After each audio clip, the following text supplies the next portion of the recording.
Hi ಸ್ನೇಹಿತರೆ, welcome back to my channel. ಹೇಗಿದ್ದೀರಾ? ಚೆನ್ನಾಗಿದ್ದೀರಾ ಅನ್ಕೊತೀವಿ. ನಾವು ಕೂಡ ಚೆನ್ನಾಗಿದ್ದೀವಿ. ಏನಪ್ಪ ಇವತ್ತು ವಿಶೇಷ ಅಂದರೆ ವಾಸ್ತು ಟಿಪ್ಸನ್ನು ಹೇಳ್ಕೊಡ್ತಾ ಇದ್ದೀನಿ. ಹಾಗೆ ಸ್ಕಿಪ್ ಮಾಡದೆ ಎಂಡ್ ತನಕ ವಾಚ್ ಮಾಡಿ ಸಪೋರ್ಟ್ ಮಾಡಿ ಸ್ನೇಹಿತರೆ. ವಾಸ್ತು ಟಿಪ್ಸ್ ಸಾಲ ಅಲ್ಲ, ಫ್ರೀ ಕೊಟ್ಟರು ಈ 7 ವಸ್ತುಗಳನ್ನು ಮನೆಗೆ ತರಬೇಡಿ, ತೊಂದರೆ ನಿಮಗೆ ಅಷ್ಟೇ.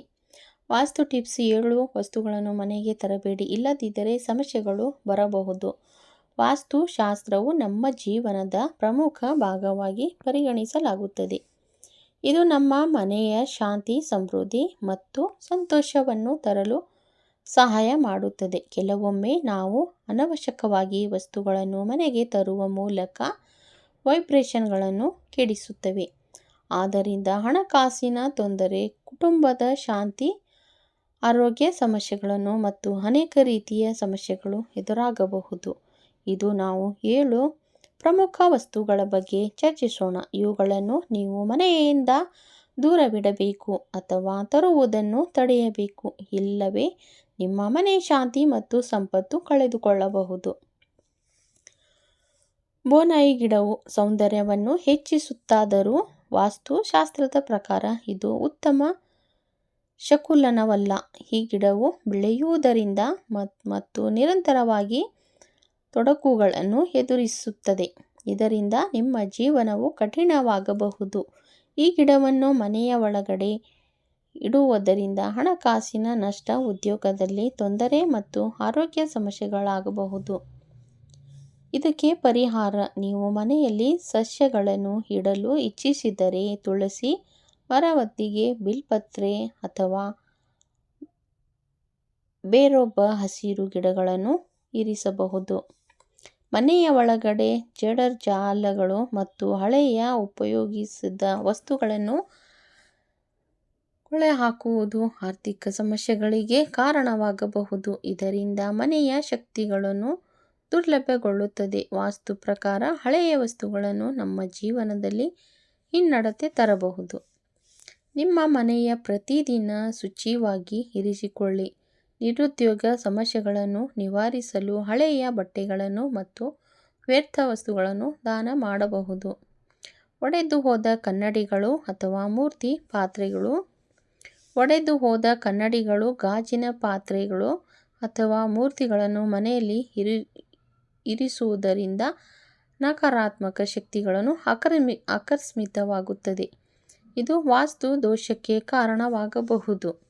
ಒಡೆದು ಹೋದ ವಸ್ತುಗಳನ್ನು ತಕ್ಷಣ ತ್ಯಜಿಸಿ. ಕನ್ನಡಿಯನ್ನು ಮನೆಯ ಪೂರ್ವ ಅಥವಾ ಉತ್ತರ ಭಾಗದಲ್ಲಿ ಇಡುವುದು ಶುಭಕರ. ಅಸಹಕಾರ ಅಥವಾ ಕುಡುಬನಶೀಲ ವಸ್ತುಗಳ ಭಂಡಾರ: ಮನೆಯಲ್ಲಿಯೇ ಮದ್ಯಪಾನ ಮಾಡುವವರಿಗೆ ವಾಸ್ತು ಪ್ರಕಾರ ಕಠಿಣ ಶಿಫಾರಸು ಅಲ್ಲ. ಇದರಿಂದ ಮನೆಯ ಪಾವಿತ್ರ್ಯತೆ ಹಾಳಾಗಬಹುದು, ಕುಟುಂಬದಲ್ಲಿ ಜಗಳಗಳು ಹೆಚ್ಚಾಗಬಹುದು. ಸೇವೆಯನ್ನು ಹೆಚ್ಚು ಮಾಡಿದರೆ ಮನೆಯಲ್ಲಿ ಶಾಂತಿ ಕಡಿಮೆಯಾಗಬಹುದು. ನಿಮ್ಮ ಮನೆಯಲ್ಲಿ ಸಾತ್ವಿಕ ವಾತಾವರಣವನ್ನು ಕಾಪಾಡಿ ದೇವರ ಪೂಜೆ ಮಾಡುವ ಸ್ಥಳವನ್ನು ಸದಾ ಶುಚಿಯಾಗಿ ಇರಿಸಿಕೊಳ್ಳಿ.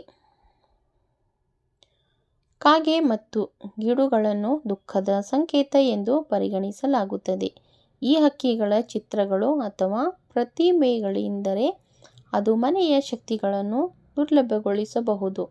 ಇದರಿಂದ ಕಲಹ, ಮನಃಶಾಂತಿ ಇಲ್ಲದಿರುವುದು ಮತ್ತು ಆರ್ಥಿಕ ಹಿಂಜರಿತವಾಗಬಹುದು. ಮನೆಯಲ್ಲಿಯೇ ಶುದ್ಧ ಸಂಕೇತಗಳಾದ ಹಂಸ, ಮೋರ ಅಥವಾ ಲೋಟಸ್ ಚಿತ್ರಗಳನ್ನು ಇಡಿ. ಇದು ಸಮೃದ್ಧಿ ತರಲು ಸಹಾಯ ಮಾಡುತ್ತದೆ. ಬೇಸತ್ತ ಮೆದುಳು ಇರುವ ಬಂಗಾರದ, ಬೆಳ್ಳಿ ಆಭರಣಗಳು: ಬೇಸತ್ತ ಅಥವಾ ಮುರಿದ ಚೈನ್, ಉಂಗುರ ಅಥವಾ ಬೇರೆ ಆಭರಣಗಳನ್ನು ಇರಿಸುವುದರಿಂದ ಆರ್ಥಿಕ ಸಮಸ್ಯೆಗಳು ಎದುರಾಗಬಹುದು. ಅಂತಹ ಆಭರಣಗಳನ್ನು ತಕ್ಷಣ ದುರಸ್ತಿಪಡಿಸಿ ಅಥವಾ ಕೊಚ್ಚಿ ಹಾಕಿ. ವಾಸ್ತು ಪ್ರಕಾರ ಸಂಪತ್ತು ಲಭಿಸಬೇಕಾದರೆ ಸದಾ ಸ್ವಚ್ಛ ಮತ್ತು ಧೂಳುವಿಲ್ಲದ ಆಭರಣಗಳನ್ನು ಉಪಯೋಗಿಸಿ. ಮನೆಯೊಳಗೆ ಯಾವುದೇ ಪ್ರಾಣಿಗಳ ಚರ್ಮ, ಕೊಂಬು, ಹಕ್ಕಿಗಳ ರೆಕ್ಕೆ ಅಥವಾ ಹಸಿರು ಪಟ್ಟೆಗಳಂತಹ ತಿರುಚಿಕೊಂಡ ಅಥವಾ ಅಸಹಜ ಆಕಾರದ ವಸ್ತುಗಳನ್ನು ಇಡುವುದು ಶುಭಕರವಲ್ಲ. ಅದರಿಂದ ವಾಸ್ತುದೋಷ ಉಂಟಾಗಬಹುದು. ಪ್ರಕೃತಿಯ ಶಕ್ತಿಯು ಸಮತೋಲನೆಗೊಳಿಸಲು ಹಸಿರು ಗಿಡವನ್ನು ಇಡಿ. ಪವಿತ್ರ ಮಣಿಗಳನ್ನು ಧರಿಸುವುದು ಶುಭಕರ. ನಿಮ್ಮ ಮನೆಯಲ್ಲಿ ಪವಿತ್ರತೆಯ ಶುದ್ಧತೆ ಮತ್ತು ಶಾಂತಿಯೇ ಕೇಂದ್ರವಾಗಿರಿಸಬೇಕು. ಈ 7 ವಸ್ತುಗಳನ್ನು ಮನೆಯಲ್ಲಿ ದೂರವಿಟ್ಟರೆ ಜೀವನದಲ್ಲಿ ಸಮೃದ್ಧಿ, ಶಾಂತಿ ಮತ್ತು ಆರೋಗ್ಯ ಹೆಚ್ಚಬಹುದು. ಬೋನಾಯಿ ಗಿಡ ಜೀವನದಲ್ಲಿ